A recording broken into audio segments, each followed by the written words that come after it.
నిరంతరంగా ఆయుధాలు ఉపయోగించే చిత్తాపకాలు ఈశ్వర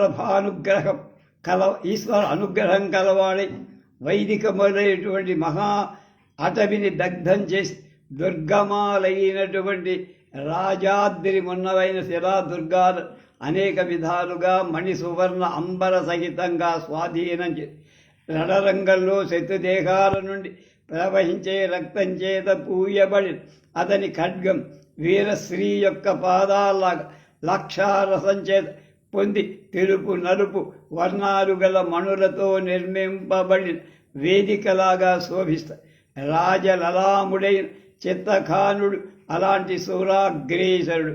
యుద్ధంలో అప్రతిహితమైన శౌర్యం గల చిత్తపఖానుడు ఏకాకి నానా విధాలైన ఆయుధాలను ప్రయోగించి శత్రు సైన్యాన్ని భయోత్పాదం చేత పోరాడనీక పరిహరింపచేస్తూ రాజకులంలో ఇతడు పఠించగా పెదవులు కొరుక్కుంటూ ఎదుర్కొనే శత్రువులై నిరర్ధకమైన కోపం గలవాడే తోదకు వీరాగ్రేసుని పౌరుషాన్ని స్తుతిస్తున్న రాజశ్రేష్ఠుడైన రుద్రావతారమైన చిత్తాపఖానుడు భీమసేనుడిలా బల పరాక్రమాలు కలవాడి యుద్ధ భూమిలో విషమ వచస్కులైన శత్రురాజుల ప్రేగులను చీల్చి మాంసఖండాలతో భేతాళికలకు సమర్పణ చేస్తున్నాడు. అనేకమైన ఇతర నిధులున్న సముద్రుడు గంగానదినే చేరినట్టుగా సముద్రుడు గంగానదికే వరించినట్టుగా పొలంలో వందల కొలది ఇతర స్త్రీలున్న అతని ప్రేమాతిథ్యం దేవాంబిక మీదే లగ్నం.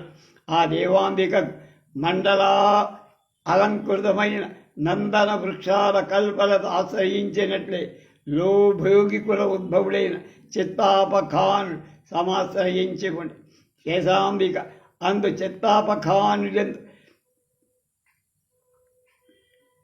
పురారి కృపచేత ఇద్దరు సుతులు ఉద్భవించి వాడిలో జ్యేష్ఠుడు అవధూత భానుడు రాజులందరి చేత పొగడబడిన వాడి గుణనిధే ప్రసిద్ధ.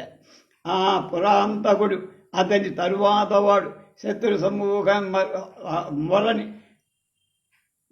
అనని అసిధార అనేటువంటి మహానదిలో కృంకి వెంటనే మందాకిని నుండి పైకి లేస్తా. వాళ్ళ అప్పరోగణం కుతుకంతో అవలోకిస్తా. వాడు అక్కడ దివ్యానంద సముద్రంలో ఓలలాడుతూ ఉంటారు. చిత్తాపఖానుడికి సదా అనుకూలవర్తినవుతూ ఛాయలాగా అనుసరించు అగమాంబ అనే మరొక భార్య కల. ఆమెలో అమరుడు భోగి రాముడు అను ముగ్గురు సుతులు వరుసగా జన్మి. వారిలో జ్యేష్ఠుడు అమరుడు రణరంగంలో చనిపోయి వీరస్వర్గం పూర్వం పుణ్యాత్ములై కాకతీయ రాజులచే పరిపాలింపబడేది. కుబేరుని అలకాపురిలాగా సమస్త నిధులతో ప్రకాశమానమైంది అయిన ఏకశిలానగిరి భోగికుల ప్రదీపుడైన చిత్తాపఖానుడు దేవ బ్రాహ్మణుల పూజార్థమై కైలాసం చేర. చిత్తాపఖానుడు శత్రు సంహాసనంలో లీలగా ఆక్రమించుకుంటూ ధీర భయాపరుడై అనేక రాజ్యాలను పేదలకు దానంగా ఇచ్చేశాడు. అప్రతిహతమైన స్వచ్ఛంద వృత్తి గల చిత్తాపఖానుడు రామాదులతో సవరింపదగిన వాడే.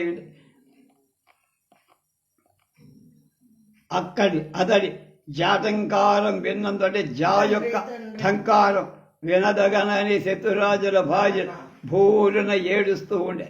హేమాద్రి ప్రోక్తమైన దాన విధానాన్ని విద్వాంసుల సందర్ని తమ చిత్తాఖానుడు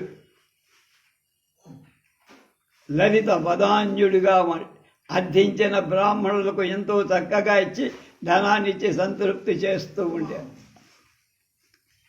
అతడు అందరి చేత ఆశ్రయింపతగినవాడు.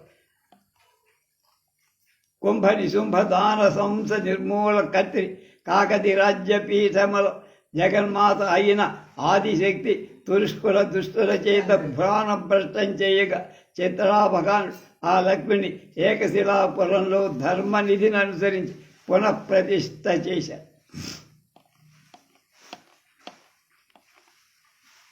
ఆపస్తంభ సూతుడు భారద్వాజ గోత్రుడు అన్నార్యసూతుడు కావ్యజ్ఞానం గలవాడు అయిన మాధవ నామధేయుడు ఈ శ్లోకాలను అతి సుందరంగా రచించాడు.